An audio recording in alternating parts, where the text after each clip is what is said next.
You ask Tiger to solve. This deals with linear equations with one unknown. The final result is x equals 3. Let's solve it step by step. Group all x terms on the left side of the equation. Subtract 3x from both sides. Group like terms.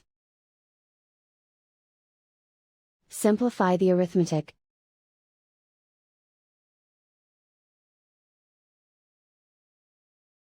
Group all constants on the right side of the equation.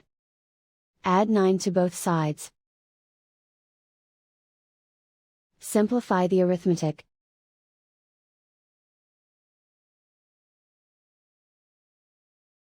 Isolate the x.